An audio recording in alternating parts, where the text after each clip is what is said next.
Ibadah kenaikan Tuhan Yesus ke surga ini berlangsung dalam nama Allah Bapa, Anak, dan Roh Kudus.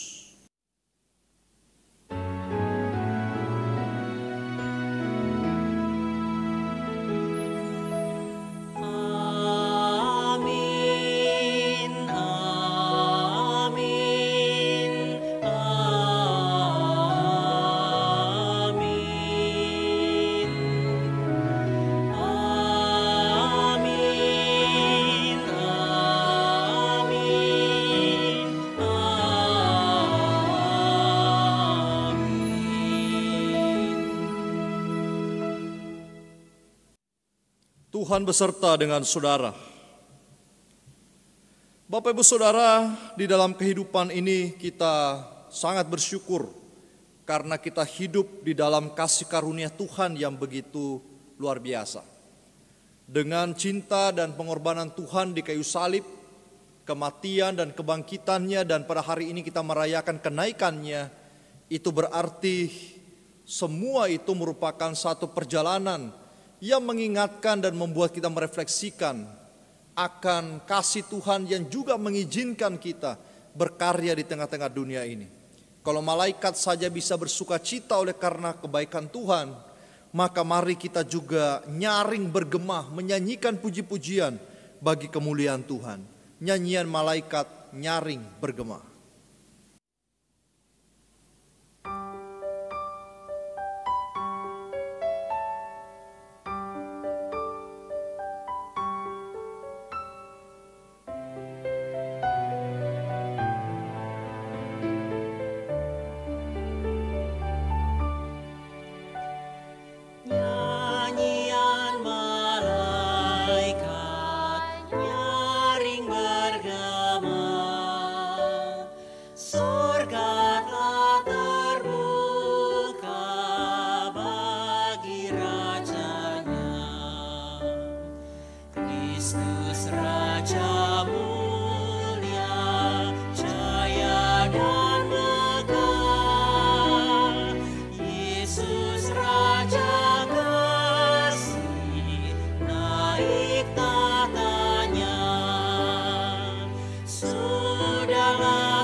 Saudara, saya mengajak kita bersama-sama untuk tundukkan kepala kita dan kita bersatu hati, kita berdoa, minta supaya Tuhan mengampuni kita dari segala dosa-dosa kita. Mari kita berdoa. Bapa yang di surga, kami datang kembali kepada Tuhan di saat ini. Kami mohon agar kasih setia Tuhan yang begitu ajaib dalam hidup kami, kiranya juga menolong kami pada hari ini, dengan pengampunan dosa, dengan segala kelemahan kami, kehinaan kami di hadapan Tuhan. Kami seringkali memang adalah orang-orang yang berjalan tidak di jalan Tuhan. Kami seringkali tahu benar tetapi kami melakukan hal yang salah. Kiranya Tuhan yang Maha Pemurah mengampuni kami dan menolong setiap kami. Tuhan, kami rindu supaya beban hati kami yang begitu berat oleh karena pergumulan-pergumulan, oleh karena masalah yang begitu banyak menghimpit hidup kami, Tuhan beri kami kelegaan.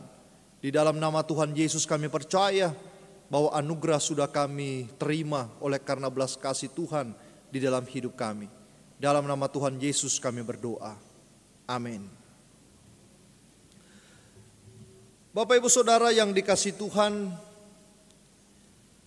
meresponi akan pengakuan dosa, dengarkanlah firman Tuhan dari Roma pasal 5 ayat yang pertama dan yang ketiga. Sebab itu kita yang dibenarkan karena iman, kita hidup dalam damai sejahtera dengan Allah oleh karena Tuhan kita Yesus Kristus. Oleh Dia kita juga beroleh jalan masuk oleh iman kepada kasih karunia ini. Di dalam kasih karunia ini kita berdiri dan kita bermegah dalam pengharapan akan menerima kemuliaan Allah. Dan bukan hanya itu saja, kita malah bermegah juga dalam kesengsaraan kita. Karena kita tahu bahwa kesengsaraan itu menimbulkan ketekunan. Dan saudara tahu bahwa ketekunan itu menimbulkan tahan uji. Dan tahan uji itu menimbulkan pengharapan yang tidak mengecewakan. Demikianlah anugerah dari Tuhan.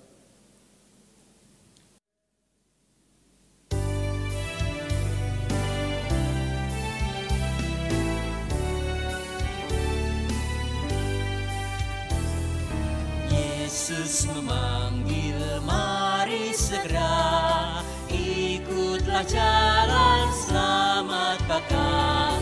Jangan sesat dengar sabdanya, hai marilah segera. Sungguh nanti kita akan senang, bebas dosa hati pun tenteram.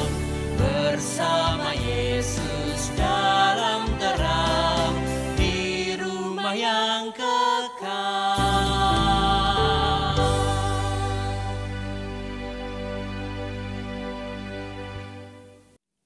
Saudara, sebelum kita bersama-sama membaca dan mendengarkan firman Tuhan, sekali lagi saya mengajak kita bersama-sama untuk tundukkan kepala kita di hadapan Tuhan. Mari kita berdoa. Bapa yang di surga, tiba saatnya di mana kami hendak mendengarkan firman-Mu. Kiranya Tuhan membuka hati kami dan pikiran kami, agar firman itu sungguh-sungguh menyatu dalam hidup kami dan kami menjadi pelaku firman yang taat dan setia. Berkati hamba-Mu yang hina ini, supaya dapat menyampaikan firman-Mu dengan baik, di mana pada akhirnya nama Tuhan ditinggikan, nama Tuhan dimuliakan. Kami serahkan waktu kami Tuhan, dari awal pembacaan firman Tuhan sampai pada akhir pemberitaan firman-Mu. Biarlah Tuhan berkuasa dan menolong setiap kami. Di dalam nama Tuhan Yesus kami berdoa. Amin.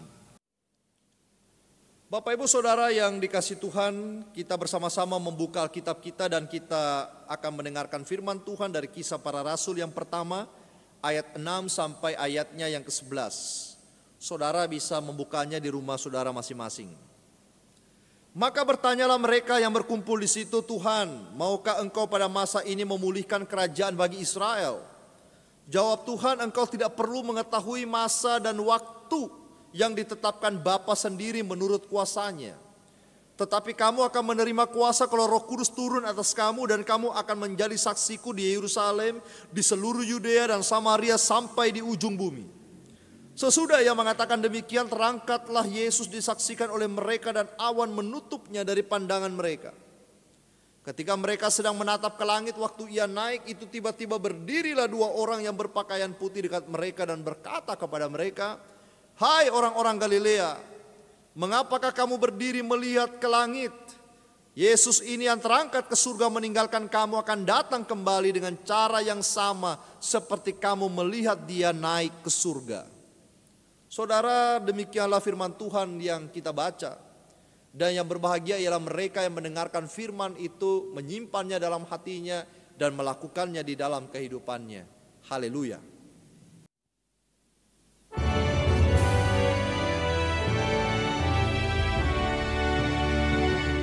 Haleluya, haleluya,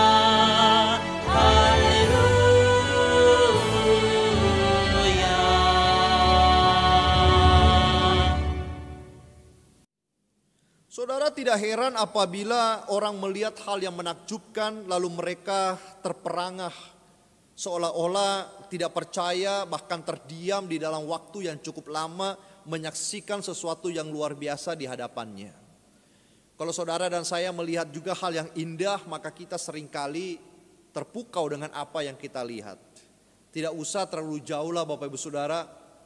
Waktu orang pergi melihat sunrise, mereka rela bangun pagi-pagi sekali lalu kemudian menunggu matahari itu terbit. Begitu matahari itu sudah mulai muncul, mereka sudah mulai terpukau melihat matahari itu, bahkan foto di situ. Nah Bapak Ibu Saudara, apalagi mereka melihat Yesus yang pada saat itu naik ke surga, bahkan melintasi awan-awan yang ada. Mereka melihat dari Yesus ada di depan mereka sampai Yesus hilang tertutup awan. Gravitasi bumi apapun yang saudara lepaskan itu akan ke bawah atau kita sebut sebagai jatuh. Tidak ada barang yang Bapak Ibu lepaskan kemudian dia ke atas kecuali kita berada di angkasa, karena tidak ada gravitasi bumi di situ. Yesus Kristus ada di bumi tetapi gravitasi bumi tidak bisa menariknya. Yesus ke atas dan ke surga Bapak Ibu Saudara. Itu sebabnya hari ini dikatakan hari kenaikan Yesus. Dan orang-orang yang melihat itu seringkali melihat Yesus berjalan di atas air, itu hal yang biasa. Mereka biasa melihat Yesus menyembuhkan orang sakit, orang lumpuh. Tetapi kali ini Yesus naik dan itu pertama kali. Dan mereka terdiam cukup lama dan mereka melihat hal itu luar biasa dan mereka terpukau. Seorang anak di Disneyland Hong Kong, tepat pukul 22 Bapak Ibu Saudara, artinya Disneyland itu ditutup. Tetapi Disneyland memberikan sebuah momentum event yang sangat baik, yaitu 20 menit kembang api akan menyala-nyala di udara. Dan semua orang menanti hal itu dan mereka berdiri begitu ramai menyaksikan istana Disneyland itu. Kemudian tepat pukul 10 kembang api itu menyala di udara, di langit. Sehingga langit yang gelap itu menjadi sangat terang luar biasa. Nah saudara, bukan cuma anak-anak tetapi orang tua pun terpukau. 20 menit lamanya kembang api itu ada di udara. Berubah-ubah pola, berubah-ubah warna dan begitu indah luar biasa. Sampai 20 menit kemudian langit yang terang itu menjadi gelap sama sekali. Nah Bapak Ibu Saudara, tapi anak-anak yang ada di situ tidak puas. Mereka terus melihat ke langit, berharap ada sisa-sisa kembang api yang masih menyala. Sampai orang tua mereka mengatakan ayo pulang, sudah jam 22:30, berarti sudah lewat 10 menit. Langit itu tidak ada kembang api lagi dan mereka harus pulang. Akhirnya anak-anak itu pulang dan tidak sedikit anak-anak mengikuti orang tuanya. Tetapi kepalanya masih tetap melihat ke langit. Mereka masih berharap saudara. Mereka terpukau, terkesan, terkesima. Dan itu yang dilakukan oleh murid-murid Yesus. Di dalam ayat 11 ketika Yesus terangkat dan di dalam ayat 9 dikatakan awan sudah menutup Yesus. Murid-muridnya masih tetap terdiam melihat ke langit. Mereka takjub sampai malaikat mengatakan apa? Di dalam ayat 11. Hai orang-orang Galilea, mengapakah kamu berdiri melihat ke langit? Yesus ini yang terangkat ke surga meninggalkan kamu akan datang kembali dengan cara yang sama seperti kamu melihat dia naik ke surga. Dengan kata lain malaikat ini mengatakan kepada mereka jangan menikmati terus kelamaan, jangan melamun, jangan menghayal, jangan terperangah, jangan berhenti. Dan saatnya engkau berjalan dan berkarya. Saudara, di sini babak baru kehidupan para murid dimulai. Rupanya Yesus tidak menjawab pertanyaan mereka atau mengabulkan pertanyaan mereka ketika ayat 6 mereka katakan Tuhan, Kini waktu dan masanya di mana kerajaan Israel dipulihkan, dan Yesus mengatakan masa dan waktunya cuma Bapa yang tahu, bukan urusan saya. Urusan saya di sini adalah supaya kamu menjadi saksiku dimanapun kamu berada, mulai dari Yudea, Yerusalem sampai ke ujung bumi, dan ujung bumi itu adalah tempat di mana kita berada ini, ujungnya adalah di belakang kita karena bumi ini bulat, saudara. Jadi saksi. Malaikat tidak mengizinkan mereka hanya terdiam pasif, terpaku, tanpa ide, tanpa berkarya, tanpa meninggalkan apa yang membuat mereka terpaku. Sekarang waktunya mereka bangun dari mimpi mereka, mereka kembali di dunia real mereka, di dunia nyata mereka. Lalu kemudian mereka melakukan apa yang Tuhan ingin mereka lakukan di dalam kehidupan mereka. Jadi saksi, dan ini kata yang penting, jadi saksi, saudara. Apa yang saudara dan saya saksikan dan pelajari dari kehidupan Yesus harus kita praktikkan supaya kata saksi ini juga berlaku bukan di dalam kehidupan kita. Seringkali terpaku itu bukan hanya kita diam di satu tempat dan kita menatap sesuatu dengan lama. Tetapi kata terpaku juga itu adalah kita hidup di dalam sebuah rutinitas di mana kita tidak bisa keluar daripada rutinitas itu. Kita menikmati rutinitas itu sedalam-dalamnya, kita terjebak dengan rutinitas itu sampai rutinitas itu tidak memiliki arti lagi di dalam hidup kita. Karena sudah biasa maka tidak ada rasa sama sekali. Karena kita sudah sering kali melakukannya, kita menjadi ahli di dalam melakukan segala sesuatu yang rutin itu, sampai kita tidak jadi berkat dan tidak ada tujuan menjadi berkat lewat apa yang kita lakukan. Kita terpukau, kita terpaku, kita terpesona dengan rutinitas kita. Sampai malaikat harus bangunkan kita, hai orang Kristen, lu ngapain? Kita melayani Tuhan, saudara, sudah terbiasa, kita terpukau dengan apa yang kita kerjakan, tiap hari kita kerjakan itu dan itu terus. Sampai kita tidak merasa lagi jadi berkat bagi banyak orang.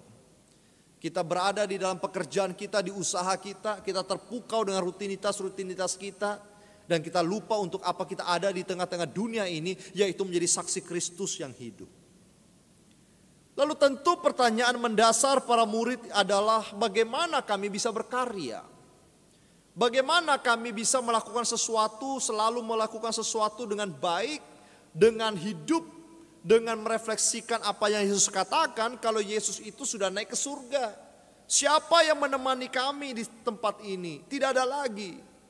Bapak Ibu Saudara, jawabannya tentu Roh Kudus turun atas kamu. Yesus mengatakan Roh Kudus turun atas kamu dan kamu akan jadi saksiku di Yerusalem, di Galilea dan di seluruh dunia. Dan ini bukan pertama kali dan mereka tidak perlu bertanya Tuhan siapa Roh Kudus. Karena Yesus pernah mengatakan kepada mereka mengenai Roh Kudus berulang kali. Bahwa ada penolong yang lain yang akan menjadi penghiburmu, penolongmu, penasehatmu, yaitu Roh Kudus. Yang berarti Tuhan naik ke surga tidak akan pernah meninggalkan anak-anaknya. Tuhan naik ke surga tidak akan pernah meninggalkan saudara dan saya. Tuhan naik ke surga bukan tidak peduli lagi dengan kita dan bosan dengan kita, tetapi justru Dia mengirimkan penolong yang lain, Roh Kudus, supaya berdiam di dalam hidup saudara dan saya. Roh Kudus akan mengingatkan mereka kenangan masa lalu mengenai apa yang diucapkan Yesus tentang siapa Yesus. Akulah jalan, kebenaran dan hidup. Dan tidak ada satu orang pun yang datang kepada Bapa kalau tidak melalui aku. Roh Kudus akan mengajar mereka, bahkan menguatkan mereka di dalam perjalanan iman mereka. Karena Yesus tahu, saudara, bahwa menjadi orang Kristen, menjadi pengikut Kristus bukan hal yang mudah dan gampang, tetapi hal yang sulit sekali. Bukan cuma sulit berhadapan dengan begitu banyak orang yang tidak menyukai kekristenan, tetapi justru melawan diri sendiri dan kedagingan kita itu jauh lebih sulit. Bayangkan Bapak Ibu Saudara, seringkali kita jalan menjauh dari Tuhan melalui dosa-dosa kehidupan kita, bukan? Kita mau kembali, kita sadar itu salah, kita tahu yang benar, kita mau lakukan yang benar, kita tahu bahwa yang benar pasti baik, tetapi toh bukan kita melakukan hal yang salah. Kenapa, saudara? Karena kita tidak mendengarkan Roh Kudus itu dan tidak menaati Roh Kudus itu di dalam hidup kita, dan kita akan jauh dari saksi Tuhan. Di sini Yesus katakan bahwa Dia akan menolongmu, menguatkanmu kalau engkau membuka dirimu dan membiarkan roh itu bekerja dengan leluasa, mengubah hidupmu dan seterusnya. Dan Yesus naik, berarti ada kesempatan bagi saudara dan saya berkarya di dalam iman. Yesus naik ke surga supaya saudara dan saya punya waktu dan kesempatan untuk melanjutkan estafet Tuhan di tengah-tengah muka bumi ini yang persoalannya tidak selesai-selesai. Kita mengatakan bahwa pekerjaan pelayanan saya cukup sekian, selesai. Tidak bisa selesai oleh karena kita dipanggil seumur hidup kita berkarya menjadi mitra Tuhan dimanapun kita berada, bahkan menjadi saksi sampai ke ujung bumi. Bumi ini bulat, di ujungnya adalah di mana saudara berada. Di belakang itulah ujung bumi. Segala resiko berjalan dalam iman tercatat di dalam Alkitab. Bahkan Paulus ketika ia mengasihi Tuhan, bukankah ia pun harus menghadapi begitu banyak resiko?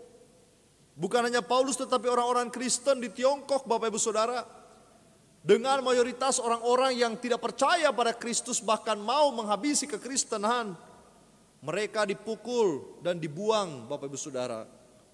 Tetapi mereka tetap bertahan dalam iman mereka, tetap mengasihi, tetap menjadi saksi. Karena Alkitab menuliskan bahwa di mana engkau dibuang, di situ harus engkau mengupayakan kesejahteraan kotamu. Itu saksi Kristus. Ketika saudara dan saya dihina orang, tidak dianggap orang lain oleh orang lain, tidak dipedulikan, dicaci maki, Bapak Ibu Saudara, Alkitab sering berkata, kasihilah mereka. Perjalanan iman penuh resiko, bahkan dalam sejarah para rasul rupanya tidak mudah menjadi saksi. Pergumulan bahkan kematian dialami secara dahsyat. Tetapi sebagian besar dari mereka menjadi pemenang iman. Dan mungkin perjalanan iman kita tidak seresiko mereka. Di Indonesia begitu enak bukan? Kita bebas beribadah, kita bisa berkarya, sungguh-sungguh luar biasa. Tetapi yang menjadi perjuangan kita pada hari ini di tengah-tengah Indonesia yang begini nyaman adalah melawan kedagingan kita dan nafsu kita. Hari ini begitu banyak orang Kristen yang berselingkuh, saudara. Berselingkuh karena bosan dengan pasangannya. Kemudian dia tinggalkan kekudusan hidupnya. Hari ini banyak orang Kristen, Bapak Ibu Saudara, yang berhutang dan tidak membayar hutang-hutangnya. Punya motivasi yang licik, meminjam dan melarikan diri. Hari ini banyak orang Kristen, Bapak Ibu Saudara, yang masuk di dalam gereja, yang mau menjadi aktivis-aktivis gereja, tetapi batu loncatan untuk makmur secara politik. Bapak Ibu Saudara, banyak orang-orang Kristen pada hari ini menjual imannya bahkan demi karir dan keuntungannya. Di luar sana Yesus diganti dengan materi. Sehingga orang-orang mengatakan apa orang Kristen dan bukan Kristen sama saja. Orang Kristen tidak bisa menjadi saksi dan contoh yang baik bagi orang lain. Bapak Ibu Saudara, Yesus mengatakan bahwa kitalah harus menjadi saksi. Itulah sebabnya malaikat menyematkan kalimat dalam ayat 11, akan datang kembali dengan cara yang sama seperti kamu melihat dia naik ke surga. Saudara, dengan kata lain di sini jelas sekali dikatakan kepada kita bahwa saksi Kristus haruslah menjadi saksi di mana Tuhan naik ke surga, dan di situ kita mulai dan kita tunggu sampai Tuhan turun kembali dengan cara yang sama. Dan kapan ia turun kita tidak pernah tahu.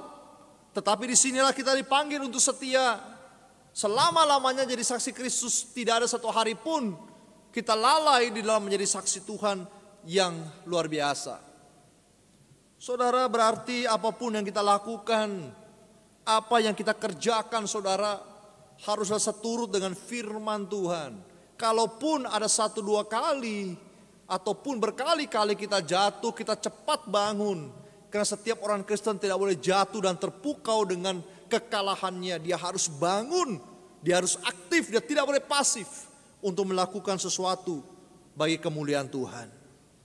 Saudara, Olimpiade 1968 di Mexico City, seorang pelari Tanzania bernama John Akhwari. Kisah ini adalah kisah yang sungguh sangat kuno sekali, dan saudara mungkin sebagian besarnya sudah pernah mendengarkan kisah ini. Tetapi sampai pada hari ini kalau saudara membuka internet dan menuliskan John Akhwari atau menuliskan pelari yang tetap kuat, maka nama John Akhwari ini selalu muncul dan tidak pernah dilupakan oleh sejarah. Kalau sejarah saja tidak bisa melupakan orang yang berjuang sampai akhir, Tuhan lebih-lebih lagi tidak akan pernah melupakan umatnya yang terus-menerus mau menjadi saksi. Saudara mengatakan susah jadi orang Kristen, sulit menjadi orang Kristen. Bertahan dalam iman susah, bukan kekuatan kita tetapi kekuatan Roh Kudus kalau kita memiliki kemauan dan keinginan. Saudara, John Akhwari menggegerkan seisi stadion atlet maraton. Dia berlari memasuki stadion ketika perlombaan sudah berakhir lebih dari 1 jam. Walaupun hanya menjadi pelari terakhir, dia bukan juara.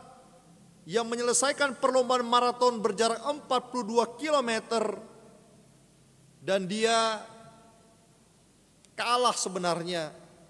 Tetapi yang juara 1 tidak disebut namanya, justru juara terakhir ini yang disebut namanya. Saudara, kenapa dia begitu luar biasa? Saudara, ketika dia jatuh dan ototnya robek, dia sudah tidak bisa berlari lagi sebenarnya. Dan sangat bahaya kalau dia melanjutkan larinya. Tetapi dia berdiri dari kejatuhannya itu. Dia tetap berjuang di dalam lukanya. Dia berjalan pelan-pelan sampai pada garis akhir. Saudara, ditanya sama orang lain, kenapa kamu melakukan itu padahal kamu luka parah dan kamu tahu kamu tidak menang? Kenapa kamu masih berjuang sampai di garis akhir? Akhwari mengatakan, negaraku tidak mengirim aku sejauh 5.000 mil ke Mexico City untuk memulai perlombaan. Mereka mengirimkan aku untuk menyelesaikan perlombaan itu. Saudara, dia mengatakan satu kalimat yang bagus sekali. Negaraku tidak mengirim aku sejauh 5.000 mil ke Meksiko ini untuk memulai perlombaan, tetapi untuk menyelesaikan perlombaan itu. Masa lalu kita mungkin kelam, saudara. Hari ini bahkan kita sedang tidak jadi saksi walaupun kita Kristen. Hari ini kita jatuh di dalam dosa. Hari ini kita masih menyimpan kehinaan, kedosaan itu di hadapan Tuhan. Kita tidak dipanggil untuk memulai, tetapi kita harus mengakhiri dengan cantik, dengan baik. Kalau hari ini Bapak Ibu Saudara kita sungguh-sungguh mengasihi Tuhan, lanjutkan sampai dia turun kembali ke dunia. Kalau hari ini kita hidup di dalam kegelapan, singkirkan itu mulai sekarang dan kita berjalan dalam terang. Kita tidak boleh terpukau dengan kegelapan itu. Waktunya kita bangkit, waktunya kita berkarya menjadi saksi Tuhan. Karena bukan memulainya, mengakhirinya jauh lebih penting. Perjuangan menjadi saksi di zaman Rasul tidak kita alami pada hari ini. Tetapi kita pun memiliki pergumulan kita masing-masing, saudara. Keluarga kita, usaha kita, masa depan yang terbentang di depan kita. Dan hari ini banyak orang sudah menyerah di gelanggang pertandingan itu. Mungkin sahabat kita, mungkin anak kita, mungkin orang tua kita yang sudah mulai kecewa dengan Tuhan dan meninggalkan gelanggang pertandingan, tidak mau lagi berdiri, bahkan keluar dari arena dan berjalan pulang sendirian, menyerah. Tetapi jangan kita yang menyerah, saudara. Ada yang dahulu begitu giat pada Tuhan, komitmen melayani Tuhan. Tuhan sudah berkati hidupnya, dia berjanji di hadapan Tuhan. Kalau saya sukses, saya mau melayani Tuhan. Kalau saya sehat, saya mau melayani Tuhan. Tetapi waktu yang berjalan, apa yang diucapkan tidak terjadi. Belasan tahun kemudian rohaninya bocor, kendor, mundur dari imannya. Dan dia berhenti berkarya, rohaninya bangkrut. Ayat 11 ini biarlah kembali mengingatkan kita di hari kenaikan ini. Hai orang-orang Galilea, dan kitalah orang Galilea, saudara yang mendengarkan firman Tuhan pada sore hari ini. Hai orang Galilea artinya adalah Hagalil, Galilea itu. Apa artinya sirkuit? tempat balapan, saudara. Sirkuit adalah jalan yang melingkar tanpa ujung. Sehingga kita jangan pernah berhenti berkarya, teruslah melaju, jangan lihat ke belakang. Fokus pada apa yang ada di depan, jaga kestabilan kita, jangan sampai kita goyah. Jangan peduli sorakan penonton, terus konsentrasi dan jadilah pemenang iman. Kalau hari ini kita pegang Yesus dalam hidup ini, badai begitu datang menghantam kehidupan kita, tetap pegang iman kita. Hari ini Bapak Ibu Saudara, ketika kita berada di tengah badai turbulensi dosa itu, jangan kita jatuh, tetapi kita harus melaju terus melintasi badai itu sampai pada tujuan kita. Dan Yesus naik, akan datang kembali. Di masa periodik inilah kita harus tetap menjaga iman kita. Kata Paulus, jangan kendor, biarlah rohmu menyala-nyala. Tuhan memberkati. Saya mengajak kita bersama-sama tundukkan kepala kita dan kita berdoa. Bapa di surga, kami sudah mendengarkan firman-Mu yang mengajar kami Tuhan untuk aktif di dalam iman kami. Menjadi saksi Tuhan dimanapun kami berada, tidak dibatasi oleh tempat dan waktu. Kami sungguh-sungguh punya kerinduan yang besar untuk menjadi saksi Tuhan, baik lewat perkataan maupun perbuatan kami. Biarlah kami sungguh-sungguh hidup berkenan di hadapan Tuhan. Kami juga berdoa Tuhan untuk gereja kami di tempat ini, GKI di Penogoro, Magelang. Biarlah juga Tuhan sertai kami semuanya, setiap anggota jemaat simpatisan, agar hidup berkarya dan berbuah di dalam Tuhan. Diberikan kelegaan sepanjang waktu, dan juga setiap masalah demi masalah yang kami hadapi, kami menemukan jalan keluarnya di dalam Tuhan, dan berkat Tuhan melimpah di dalam kehidupan kami. Berkati juga mereka Tuhan yang sedang sakit pada hari ini, supaya jamahan kesembuhan Tuhan anugerahkan kepada mereka. Bagian tubuh mereka yang sakit Tuhan jamah, dan biarlah mereka boleh bersuka cita dengan iman pengharapan yang besar di dalam hati mereka. Oleh karena mereka tahu mereka punya Tuhan yang hidup. Kami juga berdoa bagi bangsa negara yang kami cintai ini Tuhan, supaya COVID boleh melandai dunia ini juga Tuhan, supaya semuanya bisa kembali sedia kala dan nama Tuhan ditinggikan, dimuliakan. Bebas kembali kami beraktivitas, dan Tuhan juga memberikan kami daya tahan supaya kami semuanya bisa beraktivitas dengan kuat, dengan prima, dan nama Tuhan ditinggikan. Kami serahkan pemerintahan pusat sampai daerah, khususnya juga pada hari ini dan besok Lebaran Tuhan. Biarlah tercipta sebuah suasana yang sangat baik, di mana kami saling menghormati, saling mendoakan. Dan di hari seperti inilah juga Tuhan, kami semuanya sama-sama menyadari betapa kami membutuhkan Allah di dalam kehidupan kami. Terima kasih, ini doa kami yang kami akhiri dengan doa Bapa kami.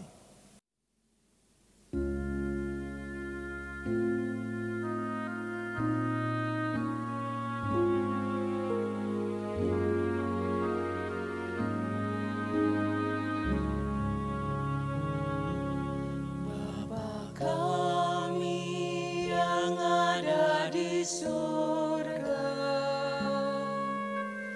dikuduskanlah nama-Mu, datanglah kerajaan-Mu, jadilah kehendak-Mu di bumi seperti di surga. Beri kami hari ini makanan yang secukupnya, ampuni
Bapak Ibu, dengan bangkit berdiri kita akan bersama-sama mengucapkan pengakuan iman rasuli yang berbunyi demikian.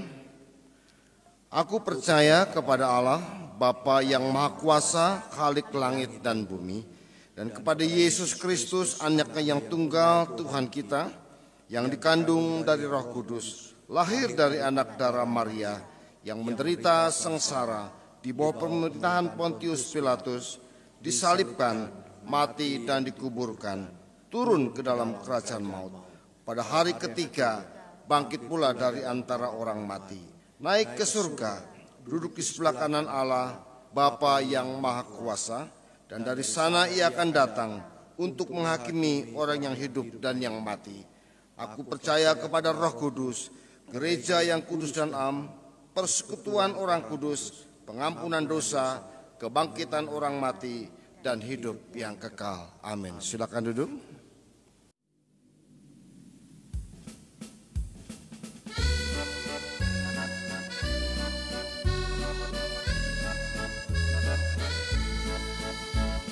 Wartakan Kristus dengan kasih-Nya, pengampunannya penuh. Orang akan datang apabila engkau menjadi saksi teguh. Pakailah aku jalan berkat-Mu, memancarkan cahaya-Mu. Buatlah aku saluran berkat bagi siapa yang risau penat.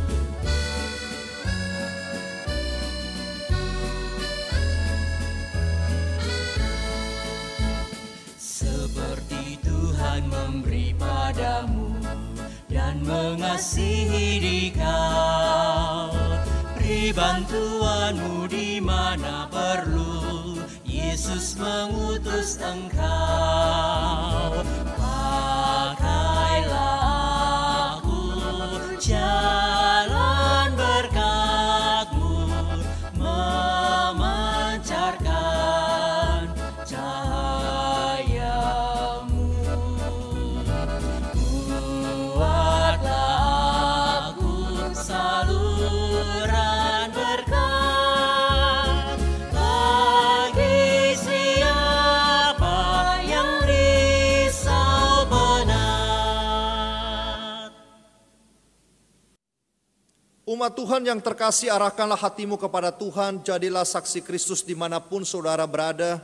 Terpujilah Tuhan dan terimalah berkat Tuhan. Tuhan memberkati engkau dan melindungi engkau. Tuhan menyinari engkau dengan wajah-Nya dan memberikan engkau kasih karunia. Tuhan menghadapkan wajah-Nya kepadamu dan memberikan engkau damai sejahtera dari hari ini sampai selama-lamanya. Amin.